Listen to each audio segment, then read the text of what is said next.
What's happening, everybody? Welcome back to the channel and to another WNBA video. We got both the game fours to dive into for today, Sunday, September 28th. So we're going to break down and analyze each of those games. We're going to talk about which way that I'm leaning as far as the points on the spread. And then when it's all said and done, make sure you check right down there into that pinned comment. You'll find a link down there that'll send you over to the Guy Boston Sports website.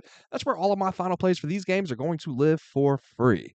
Before we dive into these games, we got to go ahead and jump over there to the website and recap our plays from both the game threes. Let's see what we put in for those and how that ended up going down. And we just put two plays in on the night. We took the aces on the money line. That one did cash for us, but man, we took the Lynx and the Mercury, a total under 159.5, and they landed at 160. So we lose that one right there on the hook. So yeah, 1-1 night, but 10-3 through these semifinals so far. So we'd love to see that, man. Let's go ahead and keep stacking up on those units. Let's have ourselves a good night here for these game fours, guys. Smash that like button down there for me if you can, and hit subscribe if you have not already. Let's dive into the mix. Going to be a 3 p.m. tip-off time for our first game. We got the Las Vegas Aces traveling to Indiana to take on these Fever. The Aces are 4.5-point favorites. Total sitting at 159.5.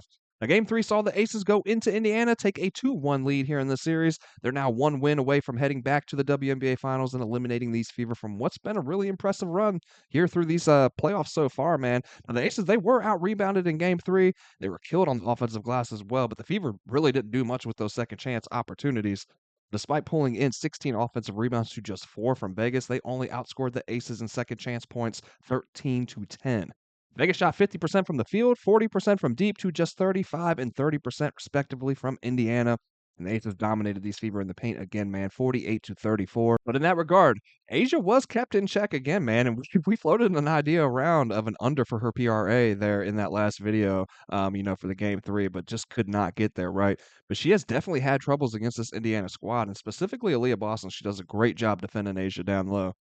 But the Fever had no answer for Jackie Young again, man. 25 points on 9 of 14 shooting. And then you look at Indiana's go to scorer and Kelsey Mitchell. You see a much tougher night, man. 21 points on just 8 of 26 shooting, 3 of 11 from deep.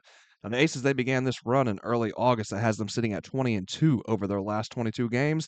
They've done this with that defense, man. It was evident again in game 3. I think the Fever have a ton of fight in them, man. They're a group that plays really well together as a unit, but ultimately the Aces just have too much. So if I'm playing this one, I'd look two ways. Either the Fever early catching the points because it is an elimination game at home. Indiana has covered the first half spread in 2 of the 3 games through this series and then 4 of the 6 overall head-to-head meetings this year. But for the full game, I would expect the Aces to pull away here down the stretch and get the cover. We can get it at 4.5 or almost even money right now, or you can look at it at 3.5 at -130 if you want, to get a little bit more insurance there and buy a point. But personally, I think the Aces roll here and they close the series out. So that's where I would be on this one here. I don't feel too strongly about the total in this one, man. Sitting down there, at 159.5, that number is dropping down. I do think Indiana will push the pace. They are at home here. I know we landed under the number there in game 3, but I do think that I would lean towards the over here for game 4. And then the second game on the day, kind of a big time difference, right? This one tipping off at 8 p.m., so we'll have a little bit of a gap in between games here. Minnesota Lynx taking on the Phoenix Mercury. Mercury are 4.5-point favorites in this one, total sitting at 156.5. Let's start with the biggest news here entering this game 4. Fee, man. Fee. She goes down at the end of game 3 with what looks to be at least a wicked bad ankle sprain, right? But there is definitely fear that she suffered a fracture, and that would obviously end her season. Regardless, her status for game 4 feels very, very questionable to me. And that's just huge, obviously, right? Minnesota fell down 2-1 after that game 3 loss. They'll be facing elimination now on the road, potentially without their top player, while the Mercury are seeing all 3 of their big 3 play at a pretty high level right now. While Phoenix shot slightly better from deep than Minnesota, 6 of 18 for 33% to just 6 of 24 for 25% for Minnesota. The biggest difference in this one was the battle down low, with the Mercury again winning the battle on the glass, 37-29, and then outscoring the Lynx in the paint as well, 42-28. Now, we have seen the Lynx battle, these Mercury without Fee before the season. Back in late May, we saw the Lynx pull out a 3-point win over the Mercury without Collier in the lineup, but the Mercury were also down AT and Copper in that one. So for me, man, it's a matter of if Fee is out there or not, because without her, no matter how much fight I think or, want to believe even that this Minnesota team has, I'm not sure they overcome such a huge blow at this stage of the season and what was really supposed to be, and until that ankle turned, look to be their year, right? Even going down 2-1, man, if he doesn't get hurt, this feels like an obvious smash spot for the Lynx. So I don't know, man. Slight lean towards the Mercury here, but I'm most likely staying off the side in this one because I don't feel like we'll know what's up with Fee until much closer to the tip. And if she can suit up and just make a couple runs up and down the court, even what that could do for her teammates, their mental psyche, it can't be denied. At this point, you'd have to look at the links with the points if she's able to play, man. But I don't know. It's a really tough one to call here on the side. Like I said, I think that I would be leaning towards Phoenix, but it's really just up in the air, man, until we know what's up with Fee. So for the total, I see that drop with the number, and it makes sense. When Fee is out, these links definitely tend to play two unders, right? There's been 7 unders out of 10 games there. One of those was a push. So definitely playing to the under much more frequently without Fee in the lineup. They've gone up and over in the last 2 games, but those barely went over, right? We needed overtime for game 2, and then we saw them hit the over by half a point in game 3. 6 of the previous 8 games prior to those went under for the Mercury as well as the Lynx. And as with the side, man, the total for me depends on if Fee is out, right? If she's in or out, man, that's kind of key. No Fee, I could see another under, but I need to know more on her status before I place any wagers on this one altogether, man. So yeah, it's just really a tough one. I'm sorry, I'm kind of just like wishy-washy altogether on this one, but I'm not going to get on here and just spit out some BS to you guys, just to spit out some BS, right?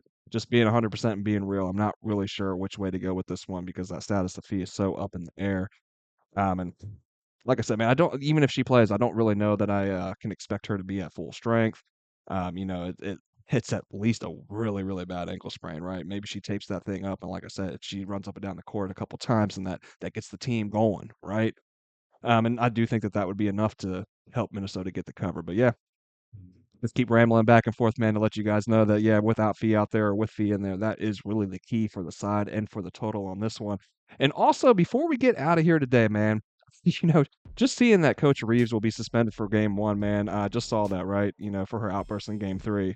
But man, whether you agree with the non-call on that play that Fee was injured on, um, whether you agree or not, the officiating this year has just been absolutely atrocious. It's been horrible, man. And I want to make it clear that I'm not saying it was a dirty play by AT or that she's a dirty player. I don't believe either of those things to be true. The injury that Fee sustained was simply just what happens in the game of basketball, man. If you played basketball growing up, like, man, the ankles are deadly, right? It's like that's our biggest fear. But I don't know, man. It was a huge non-call. We've seen coaches ignored when requesting reviews this year. We've seen some wildly physical games at times, man, and very inconsistent officiating throughout the entirety of the year, especially at the end of games, man, in really key moments. I know I've lost a couple bets and I've just been livid, man, just livid this season. Like, man, that I lost to the refs. You know what I mean? And this is the biggest issue with the league, man, and it hurt the growth this year. In addition to that, you have this crazy physical league that you're not officiating properly, and then in turn you lose star players left and right, and then in turn you start losing the interest of those that were starting to tune in, man. And lastly, while I'm sitting here on my soapbox complaining about this league, the injuries, man, the injuries, they just want to gatekeep everything, right, and give us nothing most of the time as far as these player statuses.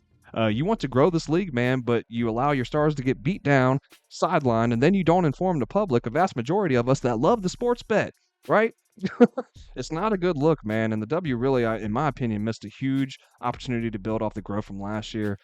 And honestly, it feels like they've taken a step back even, man. And it's sad because if you're watching this video, if you've made it this far and you're listening to me rant about this, man, you know the talent that this league has. Man, there's so much talent outside of Caitlin Clark and Angel Reese, and they're great, don't get me wrong, right? But there's so much talent outside of them, and those are the two names that brought so many eyes to the W last year. So yeah, man, just a failed opportunity in my opinion this season from the league. Hopefully they just simply do better moving forward, man. Or we may just be making unrivaled videos here in the future, right? Something's got to give. Something's got to give from both the fan aspect, watching the game, the officiating and how awful it's made it at times. And also from the player aspect, man, if you don't get these players, paid to the standard that they're expecting, and they have a whole other league that they can bounce over to. So if they do, we'll be making videos for that, guys. We ain't going nowhere. So with all that said, that's going to wrap it up, man. I hope you guys enjoyed the video today. I hope you found the content helpful and useful. And if you did, please don't forget to smash that like button on your way out. Hit subscribe if you have not already. And that is going to do it. Hope you guys have yourselves a great Sunday. Hope you guys all cash out, both in the WNBA and the NFL and the MLB, whatever you happen to be placing wagers on. Hope you guys all cash out and have yourselves a great day. And I'll see you back for the next one.